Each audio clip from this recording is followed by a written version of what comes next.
ING लगाने का एक तरीका होता है। तो गो में आईएनजी लगाए तो क्या हो गया? गोई। कम में आईएनजी लगाएंगे तो कमिंग हो। मैंने अभी आपको ये समझाया कि जब वर्ब के लास्ट में ई हो और उसमें आईएनजी जोड़ते हैं तो आई जो है तगड़ा पहलवान है, तगड़ा वाले,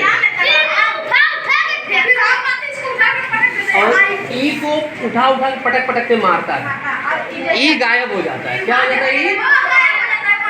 अगर वर्ब के लास्ट में ई आया, आईएनजी जोड़ना है तो आई इतना तगड़ा पहलवान है कि ई को पटक पटक के मारता है, ई गायब हो जाता है। और क्या हो जाता है तब? कमिंग। यानी जो वर्ब मिले उसके लास्ट में ई आया, अगर आईएनजी जोड़ना है तो ई को हटा देंगे, क्योंकि आई उसकी बहुत पिटाई करके हटा देता है। ठीक है, ये हो जाएगा कमिंग। अब जब ई की इतनी पिटाई हुई तो दूसरे वावेल ने समझ लिया कि मुझे अपना बचाव करना है। तो दूसरे वावेल ने क्या किया कि अगर वो आ रहा है तो उसके बाद उसने एक कॉन्सोनेंट को रख लिया। किसको रख लिया? कॉन्सोनेंट। और जब आईएनजी से जोड़ने गया तो वो कॉन्सोनेंट डबल हो गया। क्या हो गया वो? डबल। ताकि आई उसकी पिटाई न कर सके। इसका मतलब क्या है? अगर एन के पहले यानी किसी कॉन्सोनेंट के पहले कोई ऐसा वर्ब है जिसके लास्ट में कॉन्सोनेंट आया है और उसके पहले वावेल है और उसमें आईएनजी जोड़ना है तो वो कॉन्सोनेंट क्या हो जाएगा? डबल। जैसे रन में हो गया तो रनिंग डबल है, जैसे स्विम में हो जाएगा स्विमिंग, तो डबल एम हो जाएगा। समझ आ रहा है? तो अब भाई देखो, यू ने या किसी वावेल ने ये तरीका अपनाया कि हम कॉन्सोनेंट लेके बैठेंगे और जब आईएनजी जुड़ेगा कॉन्सोनेंट डबल हो जाएगा। तो आई भी डर गया और कहा चलो भाई, अगर तुम लोग डबल वावेल आओगे तो हम लोग मार झगड़ा नहीं करेंगे, समझौता कर लेंगे, जुड़ जाएंगे। और ये देखो, अगर कॉन्सोनेंट के पहले डबल वावेल आ गया, कैसा आ गया? डबल वावेल आ गया तो आईएनजी चुपचाप जुड़ जाता है, कोई बवाल नहीं करता। जैसे ये रीड में देखो, ईएडी है ना, ईएडी है ना, समझे बात को? तो डबल वावेल है तो आईएनजी जुड़ गया, वहाँ कोई डबल नहीं। समझे बात को? ये आपको समझ में आया कि कब में जैसे ई आया था लास्ट में तो आई ने उसकी पिटाई की, ई हट गया और वो कमी हो गया। जैसे राइट माने होता है लिखना, तो उसमें भी लास्ट में ई आया है तो ई हट जाएगा। और ये रूल केवल आईएनजी के लिए नहीं है, ये रूल ऐसे भी है कि जब भी कोई वावेल अगर आकर के जुड़ता है, जैसे ये आईएनजी के बजाय ई आर आके जुड़ा है, क्या जुड़ा है? E R. तो ये लास्ट में जो कॉन्सोनेंट आया था उसके पहले वावेल है, तो ये कॉन्सोनेंट क्या हो जाता है? डबल हो जाता है। इसमें रन में ई आर जुड़ेगा, क्या हो जाएगा? रनर। और एन जो है डबल हो गया, डबल एन ई आर हो गया। समझ आ रही है ये चीज़ें? इसको बार बार हम लोग समझेंगे। अब आते हैं ट्रांसलेशन पे। तो हमने फर्स्ट पर्सन का एक सेंटेंस लिया है, उत्कृष्ट इधर ध्यान दो। मैंने फर्स्ट पर्सन का एक सेंटेंस लिया है, सेंटेंस है मैं जा रहा हूँ। अगर ऐसे सेंटेंस आ जाए तो सबसे पहले उस सेंटेंस को हम पहचानेंगे कि ये सेंटेंस किस टेंस का। अब चूंकि मैं जा रहा हूँ, मैं जा चुका हूँ नहीं, मेरा जाने का काम पूरा हुआ नहीं है, अभी मैं जा ही रहा हूँ। तो ये हाँ, जो हमारा कार्य क्या है? अभी कार्य पूरा, अभी वर्क कंटिन्यू है ना? और जब वर्क और जब वर्क कंटिन्यू है तो कौन सा टेंस है ये? है ना? तो इससे हम पहचान गए हैं कि कार्य अभी जारी है, रहा हूँ है, तो ये प्रेजेंट कंटिन्यूअस टेंस है। तो प्रेजेंट कंटिन्यूअस के रूल पे आएंगे। रूल क्या है? Subject plus is am are plus, हाँ। तो अब ये देखो, हम सब्जेक्ट कैसे पता करेंगे? हम वर्ब से सब्जेक्ट पता करेंगे। जा रहा हूँ तो जाने का कार्य कौन कर रहा है? मैं। तो सब्जेक्ट कौन हो गया? मैं। और कह रहा है कि जब ट्रांसलेशन करेंगे तो सबसे पहले किसकी अंग्रेजी बनानी है? सब्जेक्ट की। तो सब्जेक्ट की अंग्रेजी क्या हो गई? आई। और आई के साथ क्या लगेगा? एम। ऑक्सिलरी वर्ब क्या लगेगा? एम। इज एम आर में से आई के साथ क्या लगेगा? एम। तो आई एम, इतना हो गया। अब क्या लगेगा वर्ब में? और वर्ब क्या है? जाना। तो क्या हो जाएगा? I am. क्या हो जाएगा? ठीक है, तो फर्स्ट पर्सन का आपने सिंगुलर नंबर का सेंटेंस समझा। अब फर्स्ट पर्सन का प्लूरल नंबर का सेंटेंस समझते हैं, और ये सेंटेंस है हम जा रहे हैं। क्या सेंटेंस है? हम जा रहे हैं। अब ये देखिए, इसको फिर आप देखेंगे कार्य इसमें जारी है, वर्क क्या है? कंटिन्यू है, क्योंकि हम जा रहे हैं, हम सब जा रहे हैं, तो ये प्रेजेंट कंटिन्यूअस टेंस है। तो उसके रूल पे जाएंगे। रूल क्या है?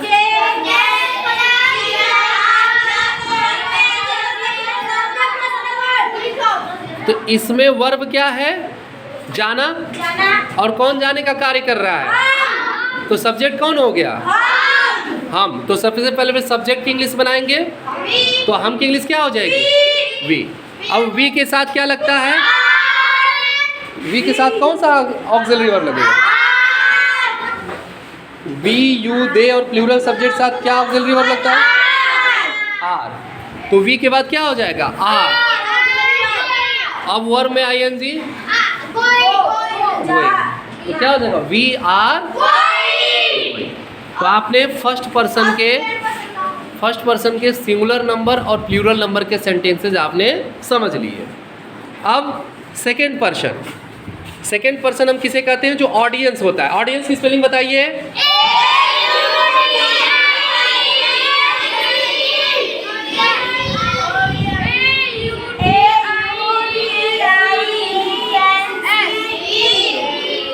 ऑडियंस है ना? ऑडियंस की स्पेलिंग क्या है?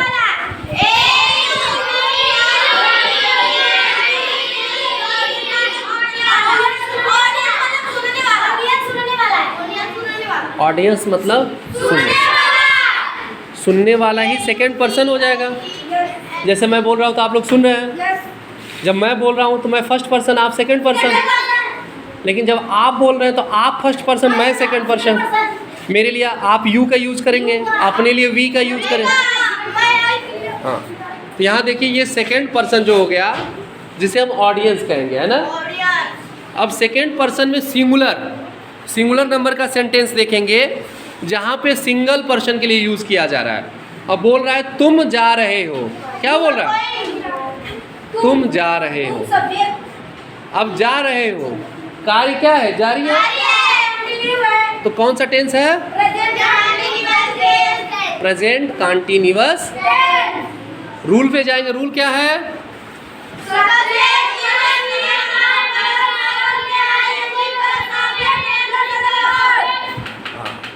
तो पहचानेंगे हम ऐसे कि कार्य अभी पूरा नहीं हुआ है बल्कि जारी है। और रूल है subject plus is am are plus verb में ING plus object plus other word. तो जाने का काम कौन कर रहा है इस सेंटेंस में? तुम। तो सब्जेक्ट क्या होगा? तो जो हमारा सेंटेंस है का स्ट्रक्चर है सब्जेक्ट और सब्जेक्ट बाद इज एम आर फिर वर्ब में आईएनजी लगाएंगे। तो सब्जेक्ट यहाँ तुम है, तुम की इंग्लिश क्या हो जाएगी? यू। और यू के साथ इज एम आर में से क्या यूज होता है? किसके साथ आर का यूज होता है?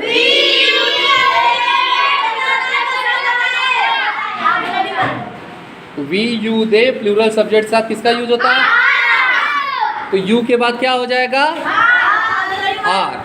You are. अब क्या कह रहा है? अब कह रहा है सब्जेक्ट के बाद इज एम आर हो गया, वर्ब में आईएनजी हो गया। नहीं, वर्ब में आईएनजी लगाना है। वर्ब क्या है? जाना। तो क्या हो जाएगा? You are. यहाँ जो यू यूज हुआ है सिंगल पर्सन के लिए यूज हुआ है। सिंगुलर नंबर में ये सेंटेंस है, अकेले व्यक्ति के लिए यूज हुआ है ना? You are going. अब देखो इसका सेकंड पर्सन का प्लूरल नंबर का सेंटेंस, तुम लोग जा रहे हो। अब प्लूरल हो गया है ना? जा रहे हो, वर्क कंटिन्यू है, जाने का कार्य जारी है। तो कौन सा टेंस हो जाएगा? Present continuous. उसका रूल होगा सबसे पहले क्या होगा?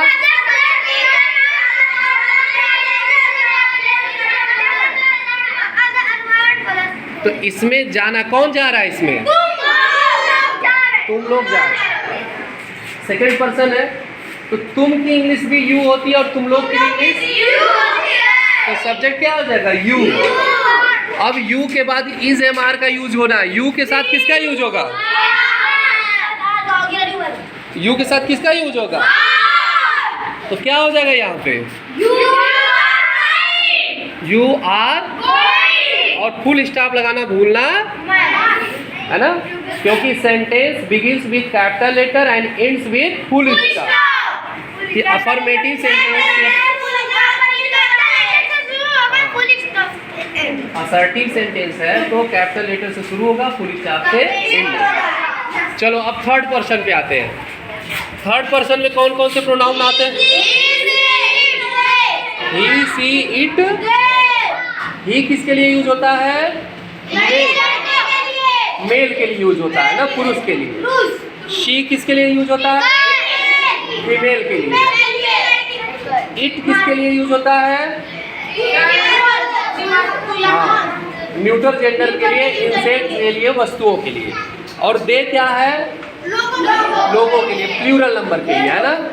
तो सिंगुलर नंबर में हम लोग थर्ड पर्सन का सेंटेंस देखते हैं। पहला सेंटेंस है वह जा रहा है। क्या सेंटेंस है?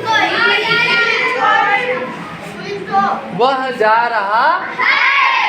रहा है तो कार्य जारी है, तो कौन सा टेंस है?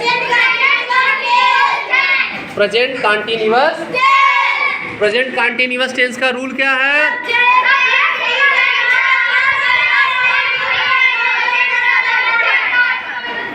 तो इसमें वर्ब क्या है? जाना। और कौन जा रहा है? वह। तो सब्जेक्ट क्या होगा? वह की इंग्लिश क्या होगी? और ही के साथ इज एम आर में क्या यूज होगा? क्या यूज होगा? इज का यूज किसके किसके साथ है? तो जो रूल है हमारा हम उसका फॉलो करेंगे सौम्या। सब्जेक्ट के बाद इज एम आर, वर्ब में आईएनजी, ऑब्जेक्ट अदर वर्ड। तो यहाँ सब्जेक्ट हो गया ही के साथ क्या लगेगा? इज। और फिर वर्ब में आईएनजी, गोइंग। क्या हो गया? He is going. फिर अब देखो यहाँ पे नेक्स्ट सेंटेंस है, थर्ड पर्सन का ही है, फीमेल के लिए है या फेमिनिन जेंडर के लिए है। वह जा रही है। क्या सेंटेंस है? वह। तो जा रही यानी कार्य जारी है, वर्ब कंटिन्यू। तो कौन सा टेंस हो जाएगा? और कौन जा रही है? वह। तो वह सब्जेक्ट हो जाएगी। वह की इंग्लिश क्या होगी? फीमेल, सी। और सी के साथ ही जेमार में क्या यूज होगा? क्या यूज होगा? तो यहाँ पे क्या हो जाएगा? क्या हो जाएगा? सी इज गोइंग। और क्या हो गया? Full stop. अब नेक्स्ट देखते हैं, इट का प्रयोग देखते हैं। जैसे मान लीजिए चींटी है ना, चींटी जा रही है ना, या कोई कार ही है, उसके लिए कार वर्ड यूज ना करके पंखा कहाँ जाएगी? पंखा चलेगा? पंखा जाएगी?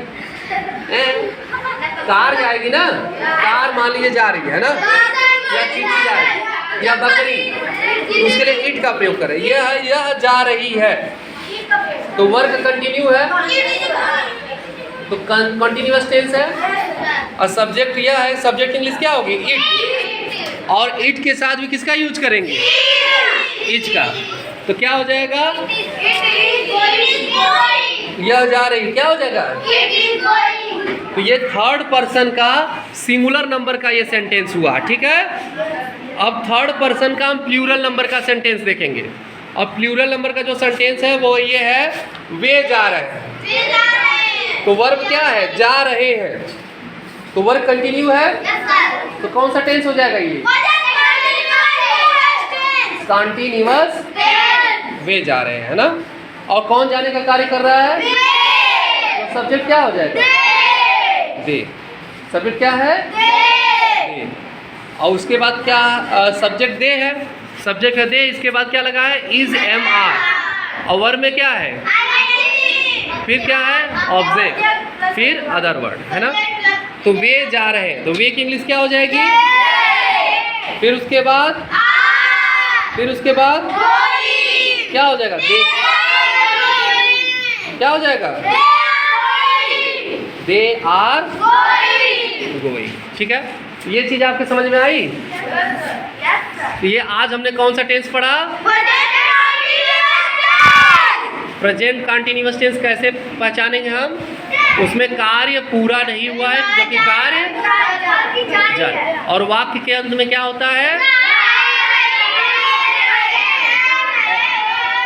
और सब्जेक्ट के साथ किसका प्रयोग होता है? इज एंड, और वर्ब में।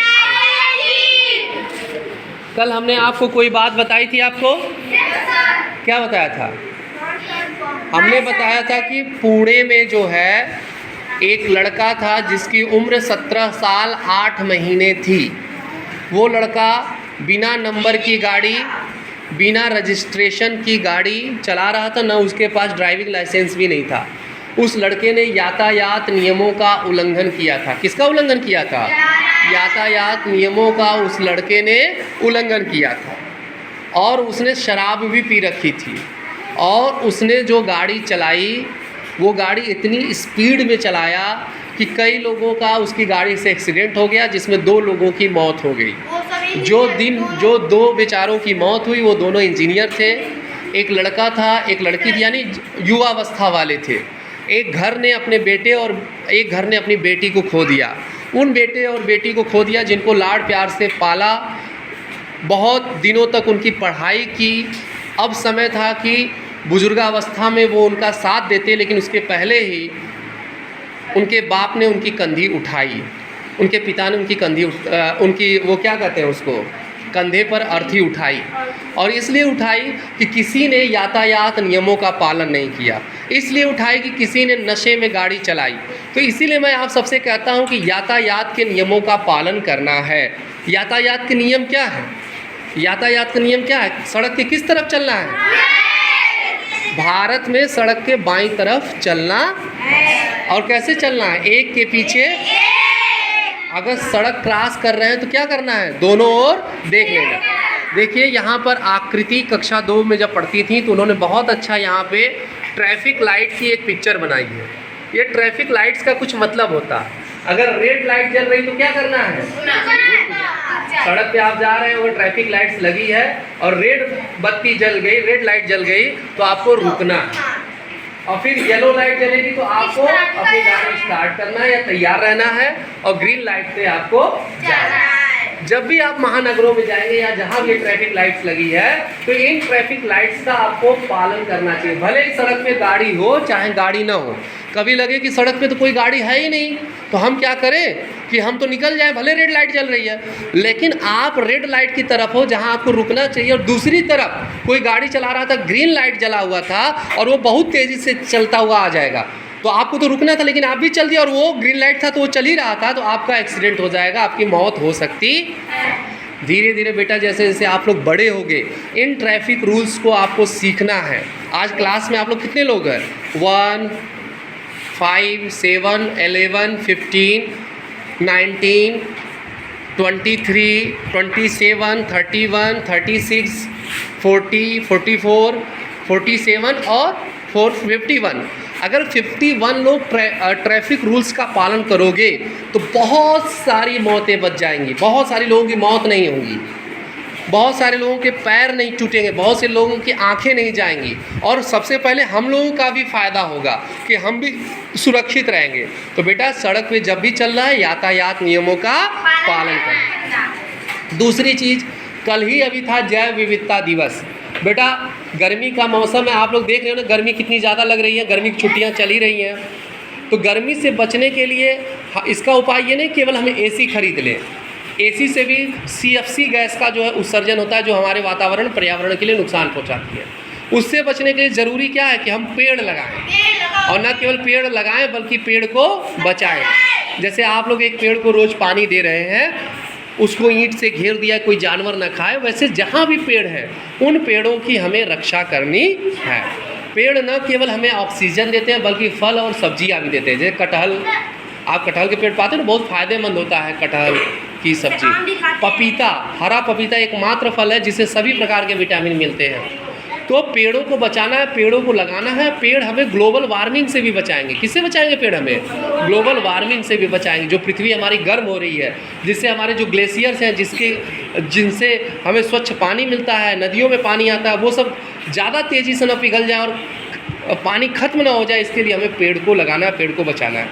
दूसरी चीज़ बेटा, प्लास्टिक का प्रयोग नहीं करना है। प्लास्टिक हमारी मिट्टी को बहुत, जब मिट्टी में मिल जाता है तो बहुत खतरनाक बना देता है, और जब वो फसल उगती है तो उसमें प्लास्टिक मिलकर, माइक्रो प्लास्टिक्स मिलकर के वो कैंसर का कारक बन जाता है। अभी बेटा आप यहाँ पे देख रहे होंगे कि जो नाली है, नाला, वो नाले का कुछ भाग जो है कट के खेतों में पानी भर गया, और उस नाले में सीवर का पानी आ रहा है, यानी कि लोगों के घरों के लैट्रिन का पानी, पेशाब का पानी आ रहा है, और वो धीरे धीरे हमारी मिट्टी में घुलेगा। वो हमारी फसलों के लिए बहुत नुकसानदायक होगा। इसीलिए मैं कह रहा हूँ बार बार कि हमें अपने नदियों को भी बचाना है, नदियों को प्रदूषित नहीं होना है। खासकर हमारी जो तमसा नदी है, जिसके किनारे हमारे 3 महान ऋषियों ने तपस्या की, ऋषि दुर्वासा है ना, ऋषि दत्तात्रेय और चंद्रमा ऋषि ने, इन 3 ऋषियों ने जो तपस्या की, इन 3 ऋषियों ने जो तपस्या की, उसी तमसा नदी के किनारे तपस्या की है। लेकिन वो तमसा नदी हमारे कारण गंदी हो रही है। हम उसमें कचरा नहीं फेंकेंगे, कभी भी कचरा मत फेंकिए उसमें। हम उसको सफाई करेंगे, वो बात की चीज़ है, पहले हम उसे गंदा ही नहीं करेंगे, क्योंकि वही पानी रिस रिस करके ज़मीन के नीचे जा रहा है। आप अभी छोटे हो, लेकिन धीरे धीरे आप बड़े होगे, और ये आपकी जिम्मेदारी बनेगी जब आप जानोगे कि हमें पेड़ों की रक्षा करनी है, हमें नदियों की रक्षा करनी है, हमें यातायात नियमों का पालन करना है। आप जब भी बाइक पे बैठिए हेलमेट लगाइए, इवन साइकिल पे भी हेलमेट लगाते हैं, लेकिन अगर नहीं है हेलमेट तो आप सड़क के बाईं तरफ चलिए, क्योंकि पीछे से जो गाड़ी तेज़ी से चला रहा है उससे यदि आपका एक्सीडेंट हो जाएगा तो मृत्यु हो सकती है, या आप अपने शरीर के किसी महत्वपूर्ण अंग को खो सकते हैं। तो अपना खूब ख्याल रखना है, और कोल्ड ड्रिंक नहीं पीना है। कोल्ड ड्रिंक में बहुत ही खतरनाक तत्व होते हैं, सबसे बेकार चीज़ होती है ये स्प्राइट हुआ, ड्यू हुआ, कोका कोला हुआ, ये सब बेकार की चीज़ है। माजा सड़ा हुआ आम से बनता है, उसकी जगह नींबू पानी, ककड़ी, खीरा, तरबूज को भी धो करके, है ना, खरबूज, ये सब जो है आपको खाना है। ठीक है, ठीक है, थैंक यू। एक बार बोले जय हिंद, शाम को मिलते हैं। ठीक है, थैंक यू।